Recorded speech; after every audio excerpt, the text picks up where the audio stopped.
everyone, and welcome. I'm Barry Pavel, Senior Vice President and Director of the Scowcroft Center for Strategy and Security at the Atlantic Council, and I'd like to welcome you to this very timely discussion on the U.S. and Republic of Korea's deepening joint engagement in Southeast Asia, a region of increasing strategic significance in an era of U.S.-China strategic competition. We are really honored today to be hosting Yoon-Ju Go, the ROK Ministry of Foreign Affairs Director General for North American Affairs, and Mark Napper, the U.S. Deputy Assistant Secretary of State for Korea and Japan. Our distinguished guests have been at the forefront of exploring and operationalizing important new opportunities for strategic US-ROK regional engagement under the ROK New Southern Policy and the US's Indo-Pacific strategy. They'll be joined in tonight's discussion by Dr. Mian Oh. She is the director of our Asia Security Initiative and author of an upcoming report on this very topic. So we very much look forward to hearing their insights on the future of cooperation across the region. Today's discussion will lay out the contours of the ROK's New Southern Policy and how it meshes with US efforts thus far in the region under the Indo-Pacific strategy. Our panelists will outline how these initiatives have been coordinated to date and look ahead to the future of US-ROK efforts. As many of you may know, the two countries outlined their initial vision for cooperation in this space in 2019, and they just released an updated joint fact sheet last month.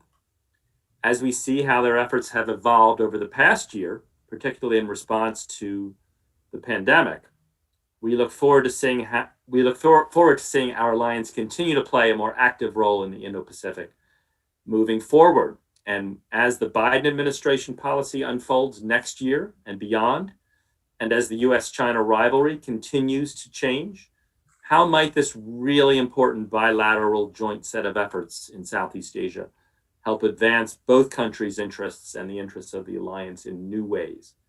I'm really looking forward to hearing about that and much more. In the Scowcroft Center, our mission seeks to honor the late General Brent Scowcroft's legacy of service and embody his ethos of nonpartisan commitment to the cause of security, support for U.S. leadership in close cooperation with allies, and dedication to the mentorship of the next generation of leaders. Thank you again, Director General Go and Das Napper, for joining us today for what I'm sure will be an insightful and enlightening conversation. And with that, I'd like to kick it over to James Hildebrand. He is the Assistant Director of the Asia Security Initiative in the Scowcroft Center, and he will moderate today's discussion. James, over to you. Thank you so much, Barry. And thanks again to everyone for tuning in for today's event. As Barry noted, I'm James Hildebrand, Assistant Director of the Asia Security Initiative. And I'm excited to be moderating today's discussion. We're going to be taking audience questions throughout the event too. So those of you in Zoom, please feel free to use the Q&A function to send your questions in. If you're watching online, you ROK Ministry of Foreign Affairs Director General for North American Affairs, Ko Yoon-Ju, U.S. Deputy Assistant Secretary of State for Korea and Japan, Mark, because, with the three of you, I think we basically have the world's greatest concentration of knowledge on what cooperation between the New Southern Policy and Indo-Pacific strategy looks like. So I think we should just jump right in. And I'm going to start today's discussion by asking each of our speakers to share some opening remarks on the topic of our event today. So why don't we start with you, Das Napper?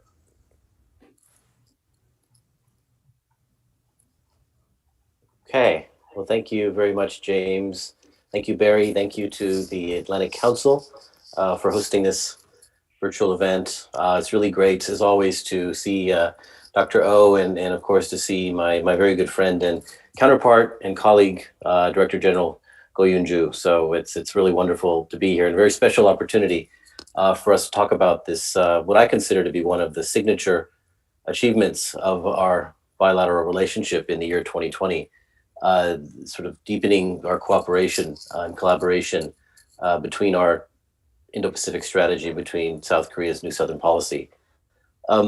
Just taking a step back and just to talk a little bit about our bilateral relationship, which for 70 years has been what we call the linchpin of peace, security, and prosperity in the Indo-Pacific.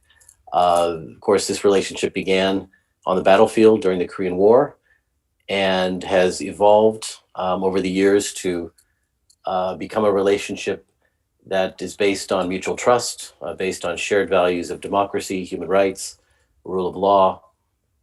And we have really just common strategic interests, not just on the peninsula, but throughout the region, throughout the world. And this global partnership is expanded beyond security ties to include a very vibrant trade and investment relationship, and and to include the topic we're discussing today, our cooperation between the New Southern Policy and the Indo-Pacific Strategy. And so, really, I mean, I think it's in terms of shorthand, I think it's easy to say that we're not just a bilateral relationship anymore. This is a global relationship promoting common objectives in the region, in the Indo-Pacific. And as we all know, this is an area, a region of great importance, strategically, economically, to both the U.S. and South Korea. One of the, if not the greatest engine of economic growth. And so, since 2017, we've worked with our partners to advance our vision of a free and open Indo-Pacific. Now, our vision is of a free and open Indo-Pacific is based on the belief that as a constellation of nations, we should be sovereign, we should be strong, and we should be satellites to none. And our vision for the Indo-Pacific is based on principles that we believe are widely shared throughout the region. And there are 6, which I'll share briefly. And these 6 principles are number 1, ensuring the freedom of the seas and the skies. Number 2, insulating sovereign nations from external coercion. Number 3, promoting market-based economics. Number 4, promoting open investment environments. Number 5, promoting fair and reciprocal trade. And finally, number 6, supporting good governance and respect for human rights. And we're committed, the United States is committed to fulfilling this vision through expanding engagement with all countries of the region in 3 vital areas: economics, governance, and security. Cooperation with our partner countries and regional institutions such as ASEAN and APEC are at the heart of our strategy. Of course, we support ASEAN centrality as a cornerstone of our strategy, and this strategy is inclusive and is meant to exclude no nation. So that brings us to the subject at hand, which is the Republic of Korea's New Southern Policy. And I don't want to speak on behalf of the Korean government because I know DG Ko is going to get into this, but briefly, this policy seeks to expand engagement with South and Southeast Asia under the 3 pillars of people, peace, and prosperity, which we believe comports extremely well with the principles of our own and the pillars of our own Indo-Pacific strategy. But really, it's safe to say that our 2 countries share the same objectives and the same priorities in the Indo-Pacific, and we are working very closely to coordinate and collaborate on similar lines of effort towards our common goals. And so this past August, we convened our first ever Indo-Pacific Strategy New Southern Policy Dialogue.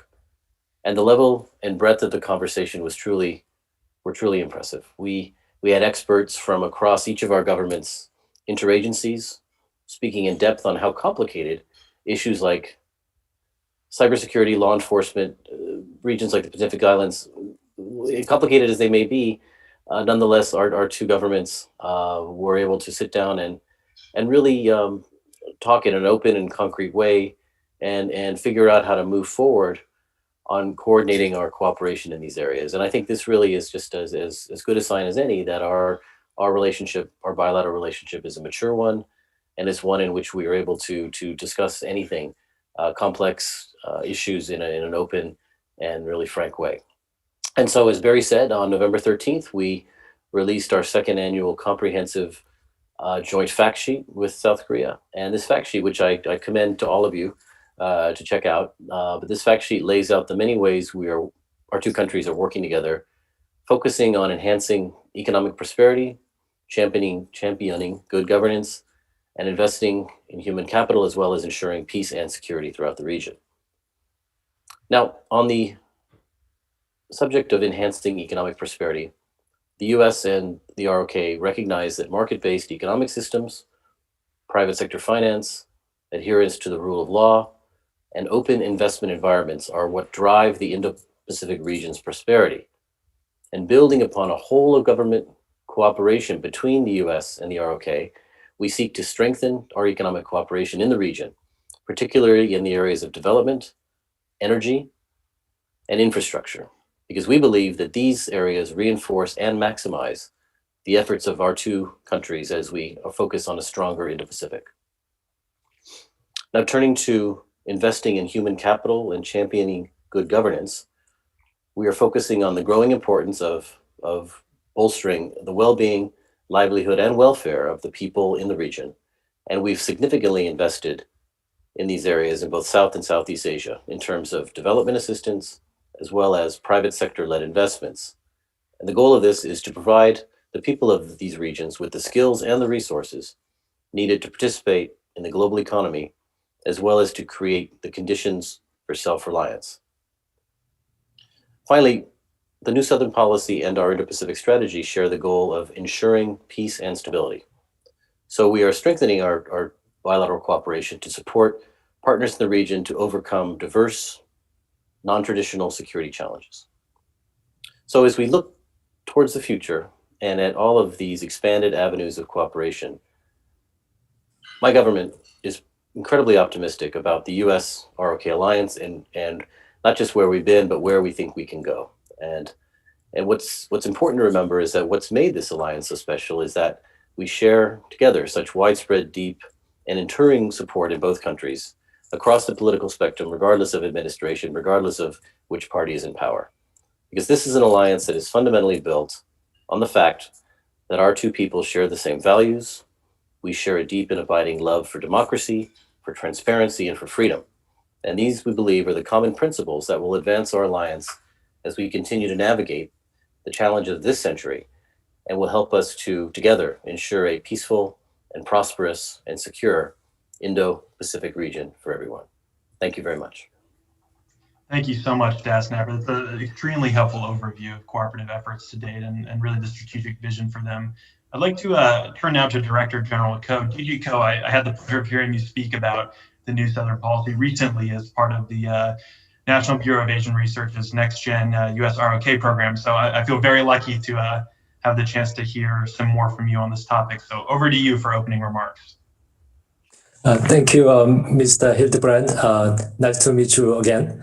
Good morning in Seoul here, and good evening in the United States. Let me join thanking remarks to the Atlantic Council and also Senior Vice President Barry Pebble. And then, also I'm very much thank you for the Atlantic Council to give me this opportunity with the, my good friends of mine, participants like Deputy Assistant Secretary Nepal and Dr. O. So I'm very pleased to be here with you.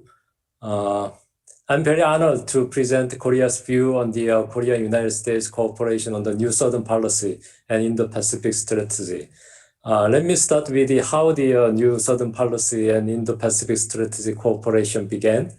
Korea and the United States started our consultation to promote the two initiative cooperation as a follow-up to the summit between President Moon and President Trump in June last year, actually.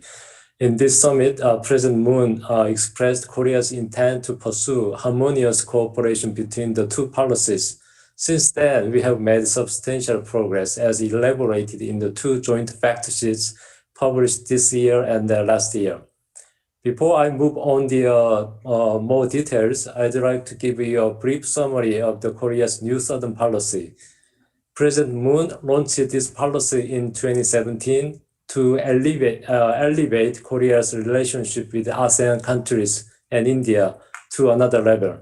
He had the vision of the building people-centered community of peace and prosperity, and he set to enhance Korea's cooperation with the New Southern Policy partners centered on the three pillars of prosperity, people, and peace. We also call three Ps. Back to the New Southern Policy and Indo-Pacific Strategic Cooperation. The two joint fact sheets are I think the best resources for people who are interested in knowing more about the regional cooperation between Korea and the United States. They include current cooperation and consultation going on between the two countries in the Indo-Pacific region, including complementary efforts and joint projects. They delineate the principles the New Southern Policy and Indo-Pacific Strategic Cooperation is based on, namely openness, inclusiveness, transparency, and respect for international norms and the ASEAN centrality. We uphold the same principles with all countries when we form a linkage between the New Southern Policy and their regional cooperation initiatives. They also clearly show that we are working on areas where we can create synergy between the New Southern Policy and the Indo-Pacific strategy. For example, the enhancing economic prosperity, good governance, human resource development, and peace and security. We made much progress in the past 2 years. In August this year, we launched the first standalone dialogue cooperations. During this working level dialogue, two countries discussed the ways to strengthen law enforcement, cybersecurity, and Pacific Island country cooperation. Recently, in February, the first Korea and the United States Infrastructure Finance Working Group meeting and the private sector roundtable meeting on infrastructure cooperation were held.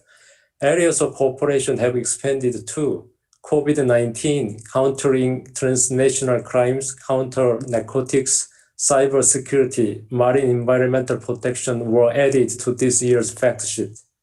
I believe the New Southern Policy, Indo-Pacific Security Cooperation, strategic cooperation is a tangible and visible example of Korea and the United States working together as a comprehensive strategic alliance who collaborate not just on the matters of security, but also on economy and regional and global issues. Going forward, we will deepen, intensify the current cooperation while continuing to expand into new areas. In doing so, my team at the Ministry of Foreign Affairs, along with other relevant line ministries, will work closely with the Deputy Assistant Secretary Nepal's team. The new United States administration will inaugurate next month. Korea's commitment to enhancing Korea-United States regional and global cooperation will stay strong. We hope and expect that United States under the new administration will be keenly interested and engaged in the region as now. We will continue cooperating with the United States in the region based on the New Southern Policy Plus that President Moon introduced at the Korea-ASEAN Summit last month. The multifaceted and multi-layered cooperation we have developed through the New Southern Policy and Indo-Pacific strategic linkage will be firm base for future cooperation. Let me stop here. Thank you very much. Thank you so much, DG Ko. And Dr. O, before you start your remarks, I think I'd like to highlight for our audience that you have an upcoming report on this topic titled Beyond the Peninsula, Prospects for US-ROK Cooperation under the New Southern Policy and Indo-Pacific Strategy. And I've had a chance to read an advanced copy of the report, and it strikes me that's really the most in-depth treatment of the topic to date. So I'm very eager to hear your analysis of some of the lines of cooperation that our two official speakers have shared with us. Please. Thank you, James. And first of all, I'd like to say that it is such an honor for me to join the panel with Des Nepper and DZ Go to discuss about the prospect for US-ROK cooperation under Korea's New Southern Policy and US Indo-Pacific Strategy. And thank you for mentioning my upcoming report and on this topic, which provides an overview of the current status and priorities of the two countries' convergence and divergence, and what that means for the future of joint regional engagement. While I look forward to talking more details about the report later, I'd like to point out that one of the key findings of the report is that two countries have not made much progress in terms of bilateral cooperation on economic engagement, including infrastructure, energy, and digital connectivity, while they were able to make much more visible progress in security and people-related issues such as the pandemic response and cybersecurity. And this is partially due to, I should say that partially due to COVID-19 pandemic, but also it's mainly due to the relative difficulty of linking US and ROK economic efforts that reflects the core challenge of coordinating strategic priorities on key issues with regard to China's rise, including 5G technology, infrastructure, maritime security, and more. In the Asia Security Initiative program that I'm running, I have learned so much that there is a gap in terms of understanding of US-China policy between Washington and Asian stakeholders. For instance, it strikes me that the Asian stakeholders tend to have different understandings about US-China decoupling.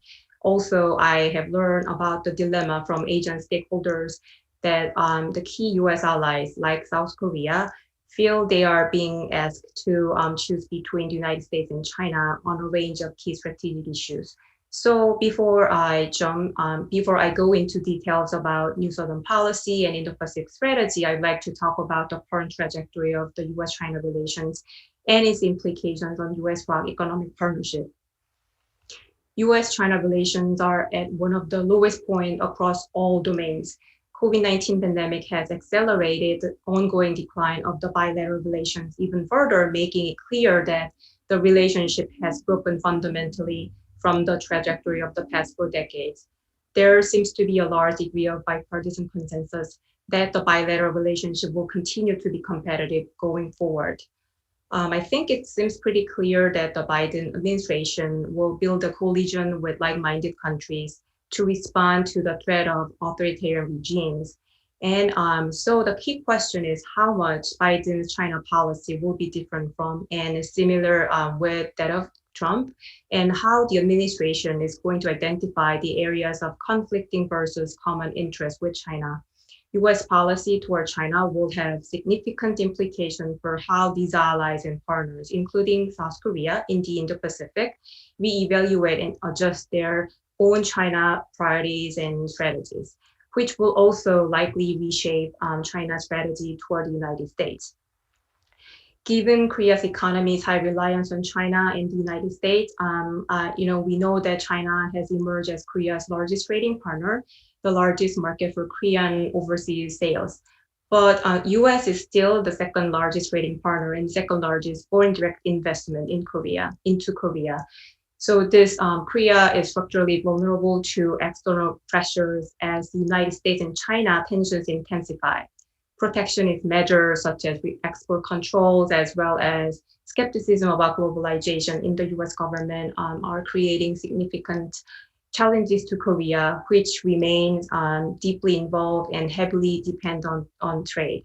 Moreover, Korea is deeply embedded in global supply chains, and it's sensitive to any policies that alter geographic patterns of productions. So this is not just a problem for Korea only, but also the United States, as it can weaken the alliance. The US-Korea can reduce the structural vulnerability by broadening the scope of economic cooperation between the two countries in the area, including advanced technologies and digital connectivity, supply chain diversifications, and global pandemic preparedness, which are key pillars of joint flagships under the New Southern policy in the Pacific strategy. And I'll stop here, James. Thank you so much, Dr. O. So I think, with the 3 of your opening comments, which are really useful, we've gotten a broad overview of some of the trends in cooperation and some of the key pillars of the efforts. So I'd like to use the remainder of the event to really zoom in on some of these functional and regional topics a little more. So why don't we start with energy and infrastructure in terms of economic cooperation? And with this, I'd like to go back to Director General Go. In looking at some of the research from Dr. O's report, it strikes me that public-private partnerships are really key to making progress on energy and infrastructure efforts in the region. And, we know, for example, that Korean companies have been present in Southeast Asia for a while now, and that the New Southern policy is new in that it presents an opportunity to link some of these existing private sector efforts with sort of a broader strategic vision from the Korean government. So DG Ko, can you help us understand how is the Korean government working with private companies in the region when it comes to energy and infrastructure?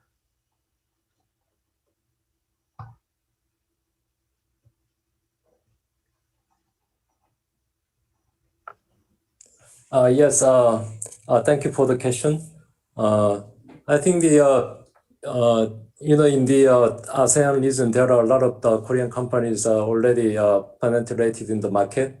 And what the government can do is that we are, giving some utility for the companies, private companies, setting up the platform where we introduce our on that platform that our private companies and then the host countries of the ASEAN countries or new southern policy, the countries that we are, pursuing. I mean, we set up the platform where those demanders and suppliers meet together and they develop come up with their ideas and their project for the effective investment. That's that we can do. So Korean government we have a new southern policy. For example, for infrastructure, we are focusing on the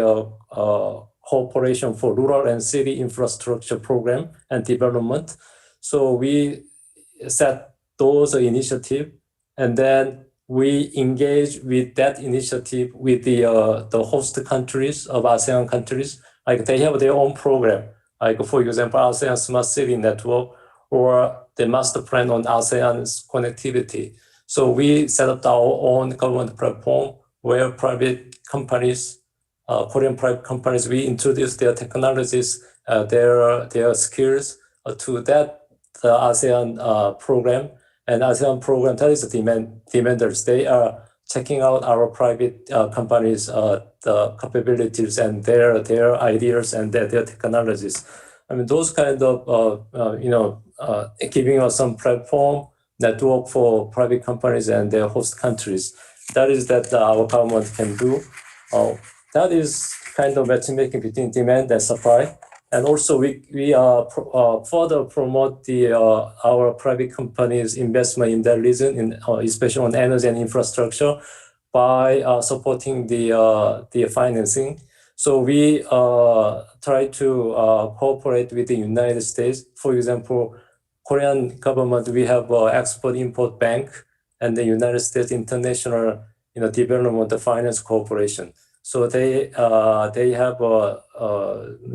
they set up the good cooperation network between Export-Import Bank and the International Development Finance Corporation. So they try to come up with the loan program which furthers the private companies' investment in the energy and infrastructure. And let me stop here. Thank you, DG-Go. And you've teed up my question to Das Napper perfectly, which is, on the other side of things, I think when we look at U.S. government efforts on infrastructure and energy in Southeast Asia and the Indo-Pacific more broadly, really, it's a story of restructuring and revamping things like development assistance and financing. So I'm thinking of the BUILD Act, the new Development Finance Corporation, Asia Edge, right? There's a number of acronyms that I don't have time to spell out for everyone here, but I'd like to hear from you. How are these revamped efforts helping engage the U.S. private sector in the region, and how are you seeing that go so far? Well, thank you, James, and thanks, Director General Go. It's one of the features of the Indo-Pacific strategy is to try to leverage the enormous resources of the private sector, especially the U.S. private sector, to promote development assistance, promote infrastructure cooperation in the region. I mean, if you look alone at U.S. trade with ASEAN, for example, it's nearly $1 trillion in 2019. If you look at U.S. outbound investment to ASEAN in 2019, it's to the tune of almost $400 billion, which actually exceeds the outbound investment, U.S. outbound investment to China and Japan combined. And so these aren't small numbers. These are incredibly large commitments that U.S. companies make to the region. And so, we can't compete with the state-led efforts of a place like the PRC and their Belt and Road Initiative. What we can do is energize the American private sector to look for opportunities and help them find opportunities in the region to, again, facilitate development, to facilitate infrastructure assistance. And so, as DG-Co said, we've got our new International Development Finance Corporation, which has changed the way it does business to allow, for example, now we can pay for feasibility studies. Now we can provide even more funds than ever to help kickstart projects in the region, the goal of which would be to have the private sector then pile on and help to move forward in a way that promotes infrastructure and development that's transparent, that promotes things like the rule of law, that promotes anti-corruption efforts, that doesn't shackle recipient countries with this incredibly large debt burdens that we've seen happen in countries in the region like Sri Lanka and Pakistan. And so together with our Development Finance Corporation, we are working with, as DG Co said, with the Korean Exim Bank. Our Department of the Treasury is working with Korea's own Ministry of Economics and Finance to figure out ways how we can better cooperate in terms of infrastructure development. Our two governments are working together on the Blue Dot Network, which is another way to promote high quality infrastructure based on the 2019 Osaka G20 principles guiding high quality infrastructure. So these are all ways that the US government is in the game in the region in terms of promoting public-private cooperation to undergird the development and infrastructure needs of the region. Thank you. Thank you, Das Napper. And to focus a little more on energy, Dr. O, you're someone with deep energy expertise, I know. So maybe I can ask you to talk a little bit about your analysis of US-ROK efforts to coordinate when it comes to energy. Do you see the countries trying to leverage relative comparative advantages together, or what's the story here? In particular, I know you have some thoughts on LNG between the two countries. So over to you. Thank you, James. Like you said, LNG, I think, is the most obvious area of converging US-ROK, energy interest in Southeast Asia, which will be a major driver of increased demand for LNG import and related infrastructure construction in the next 20 years, as many countries have begun to reduce their reliance on coal and seek renewable and other alternative energy sources such as LNG. The regions, including demand for energy, coincide with the emergence of the US emerged as a major LNG supplier as a result of the shale gas and oil revolution. Also, increasing shares of Asia's oil and LNG supplies must transit the Indian Ocean, Malacca Strait, and South China Sea to bring energy sources from the Middle East and Africa. China has been eager to increase its influence over these sea lines of communications with its maritime expansion strategy.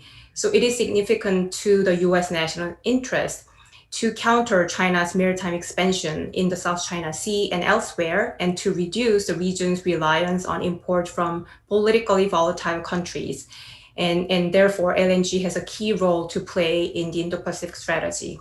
Korea's including LNG business in Southeast Asia aligns well with US objective of increasing US export of LNG as an energy supplier to help the countries diversify their energy mix.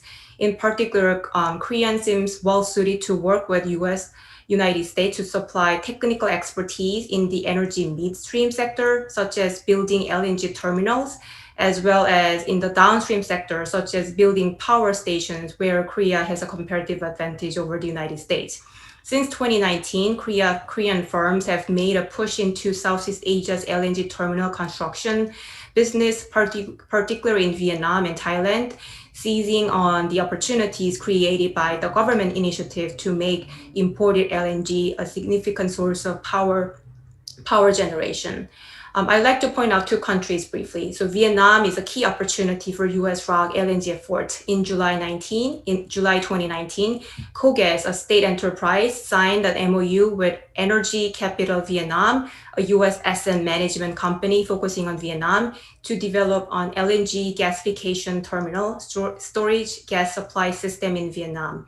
Two countries can integrate this kind of regional effort to joint effort led by the government and private sector. Indonesia is another country of potential US-ROK public-private partnership that Das Napper talked about. Indonesia is among the world's fastest growing countries in terms of energy consumption. The country is the largest energy user in ASEAN, accounting 40% of the total energy used among ASEAN countries.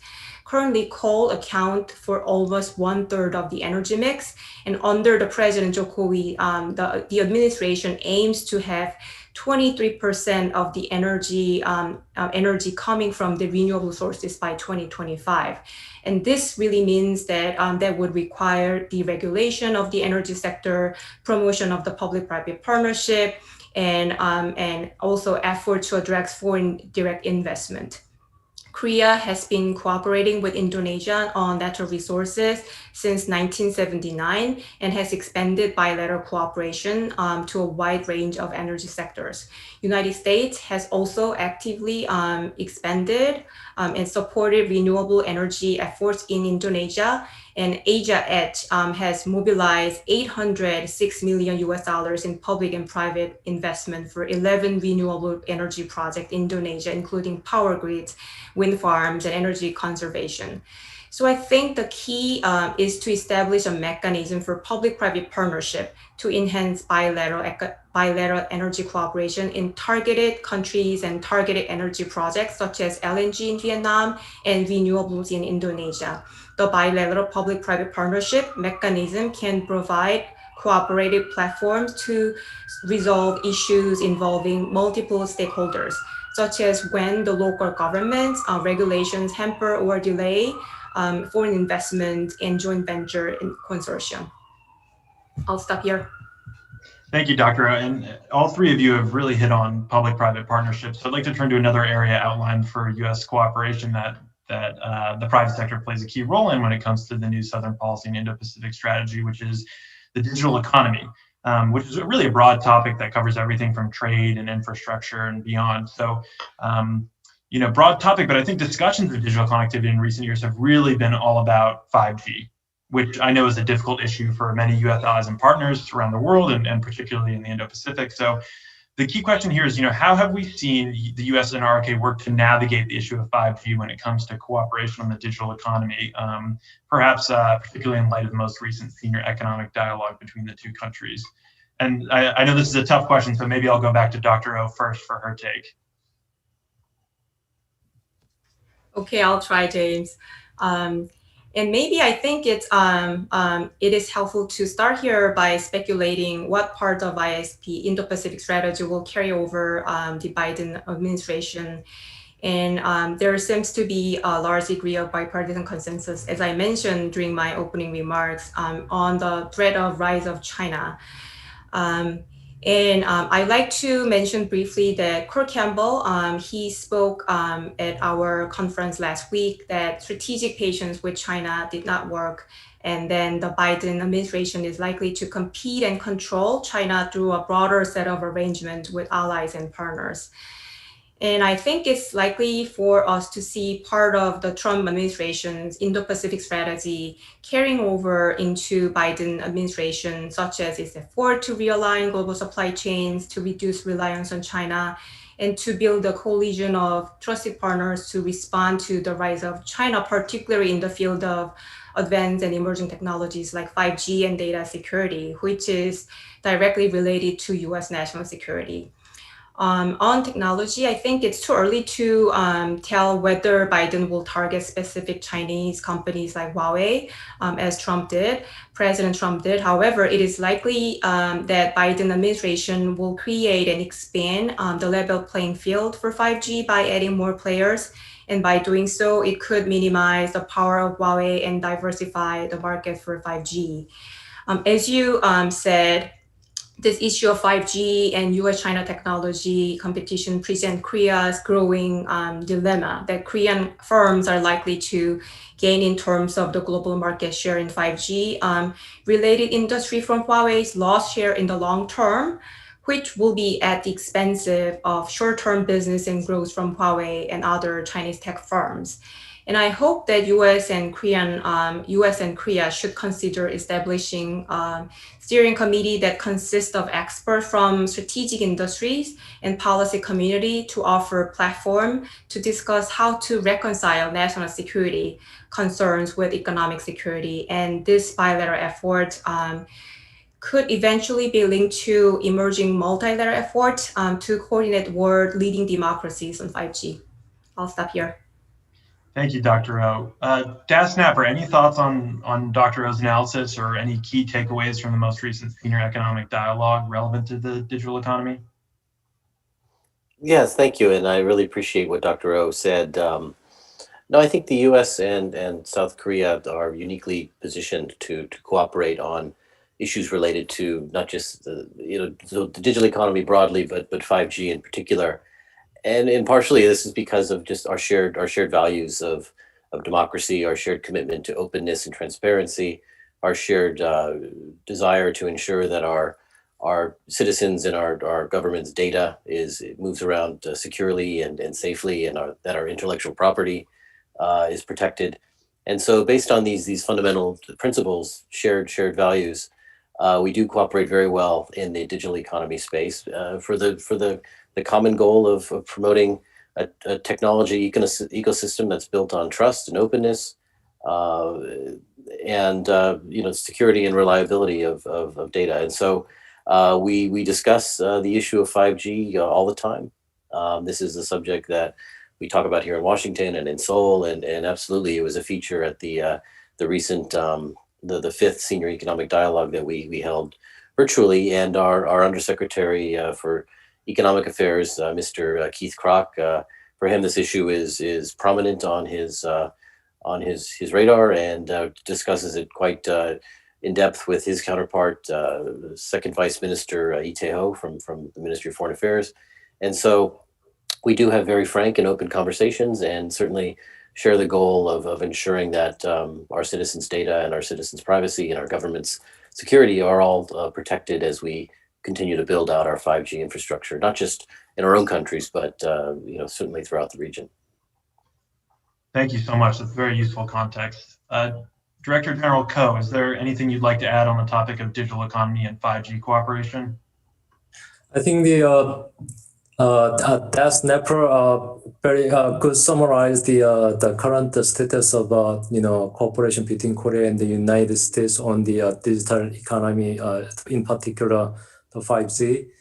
So let me add a little bit more. The Korea and the United States are very much cooperating each other to join the global discussions on the safety of the 5G network and security of 5G network.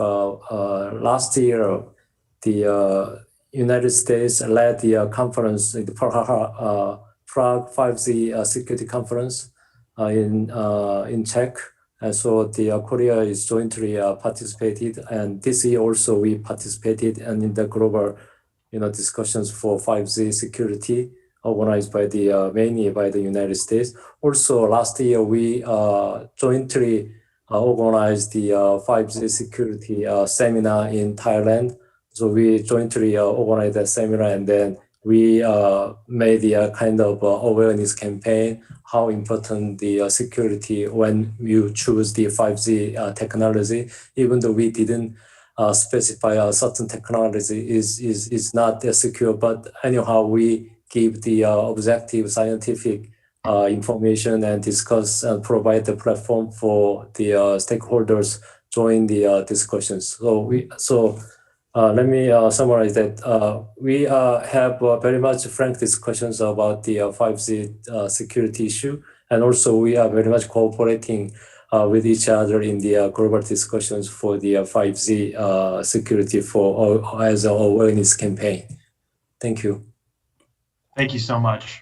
We have about 15 minutes left, so I want to make sure we hit on the other main pillars of effort between the New Southern Policy and Indo-Pacific Strategy, and leave a couple minutes. I see some audience questions coming in as well. So why don't we turn to the people pillar, what perhaps under the Indo-Pacific Strategy would be framed more in terms of good governance and civil society.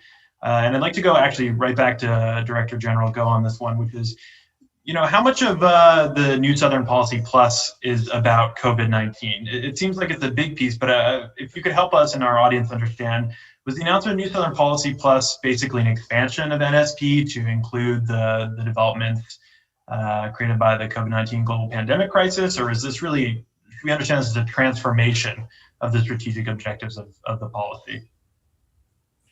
Yes, basically the new Southern policy process is to upgrade the current new Southern policy because new Southern policy was introduced 3 years ago. So we already implemented the policy for 3 years. So we reflected what we have done so far. So we try to upgrade. That means that more, focusing on the certain areas of cooperation which is needed at this point of time. For example, COVID-19, like a healthcare, the cooperation, and we, made the 7 categories of the cooperation for focusing area, such as one is the public health, which is the current call for the situation, and second is education. That is the Korean government is do very well so far. So we'd like to share the knowledge and the training. So second part is education, and third is culture. And the Korean wave and the Korean culture software. So we that is the number 3 is the culture. And number 4 is trade and investment. This is as usual and for the prosperity. And number 4, the rural and city infrastructure development. And also we are focusing on the future industry like a digital economy. And lastly, we are focusing on also non-traditional security like maritime security and anti-piracy and the maritime law enforcement, capacity building stuff. So basically, New Southern policy is based on the current plus is based on the current New Southern policy with the addition of more focusing area of cooperation. So it's a kind of upgrade version of the New Southern policy. So COVID-19, absolutely, that is a reflection of the current demand from the region. So, and then as you know, everybody speaks highly of the Korea's response to COVID-19. So we continue to share our information and our best practices with that region. And then we try to give some technological assistance for the infectious disease control in that region. That is the more like designed to make the people feel the benefits of cooperation. That's really useful. Thank you, DG Co. And on the subject of cooperation, I'd actually like to turn back to Dr. O. I know in the early days of this crisis, I think this past April, you convened a private strategy session to discuss prospects for trilateral US, Japan, Korea cooperation on COVID-19. So, looking at some of those recommendations you came up with back then, do they still hold? We're now at a stage where we're looking at actually having a vaccine and people actually becoming vaccinated. So how do you see some of those recommendations playing out now that the time has come? Thank you so much, James, for pointing that out, and which I briefly talked about at my upcoming report. And I really think that COVID-19 is an area where the US, Japan, and Korea can seek trilateral cooperation on the response to COVID-19 in developing countries. The United States, Japan, and Korea should recognize this crisis as an opportunity to reinvigorate trilateral cooperation and galvanize a global collective response. The United States Indo-Pacific strategy, Japan's free and open Indo-Pacific vision, and Korea's New Southern policy have positioned the three countries well for increased engagement with Southeast Asia and Indo-Pacific. And this crisis is an opportunity to demonstrate their deep commitment to the region. The three countries should work together in diversifying supply chains for essential medical goods in the region and enhancing the mechanism of vaccine distribution. Three countries can lead effort to strengthen existing global health institutions while energizing innovative and multilateral approaches, including public-private partnerships. These efforts should include crafting guidelines on how to globally allocate medical supplies and personnel, distribute vaccines as a public good, and additionally, the three countries can take the lead in creating a multilateral mechanism through which the G20 or like-minded countries could enable surge capacity of the healthcare workers, and share real-time data, scientific fact-finding, and lessons learned from COVID-19 containment and mitigation. We held a private roundtable discussion on this topic, like mentioned back in April, and there was an idea, and actually I think that NEPR might have an idea too, but they can invest in more recent innovative approaches like the multilateral, multi-sector global health security agenda, GHSA, of which the United States and Korea are permanent members of the steering committee.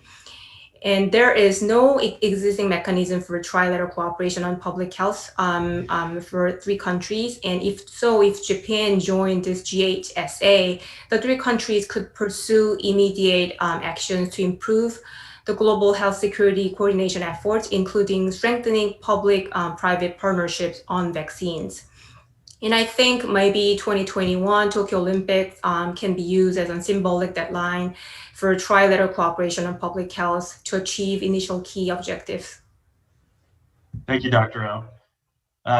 Snapper, over to you. And I'd like to weave in here as well an audience question we received from Scott Snyder, who's the Senior Fellow for Korea Studies at the Council on Foreign Relations. He also raised, we're talking about trilateral cooperation specifically on COVID-19, but also he raised that, the U.S. has joint fact sheets with both Korea and Japan separately that really we're seeing some joint statements of cooperation efforts in the region that are parallel in some ways. And so where, if at all, Scott asked, do the U.S., Japan, and US-ROK efforts in the Indo-Pacific intersect, and how might they be coordinated and mutually reinforcing? So whether you want to address that about COVID-19 or any of the other pillars of cooperation, the floor is yours. Sure. Well, thank you. And thanks, Scott, for the question. COVID-19 in a crisis like this, I think it really does reveal the quality of one's friendships, the quality of one's alliances. And it's never been more true than the past year, when we've really seen as allies ourselves and then Japan and in South Korea step up, working together, sacrificing for each other, doing things to help our citizens who were stranded overseas, Japan giving lift to Korean citizens, Korea giving lift to Japanese citizens, and everyone just sort of pitching in and helping out. And so I think as tough as things have been, it's been one bright spot has been just the quality of the cooperation between and among our countries, not just in terms of research and trying to develop therapeutics, vaccines, but also just the sort of day-to-day public health cooperation. We had Korean people associated with the Korean National Election Commission we did a webinar like this with election officials from all 50 states. And this was back obviously before our election, just giving us tips about how to run an election in the middle of a pandemic, which Korea, of course, did very successfully back in April for their National Assembly election. So, I think health cooperation broadly, as Dr. O said, is a very important feature of our, I think, cooperation between New Southern Policy and the Indo-Pacific strategy.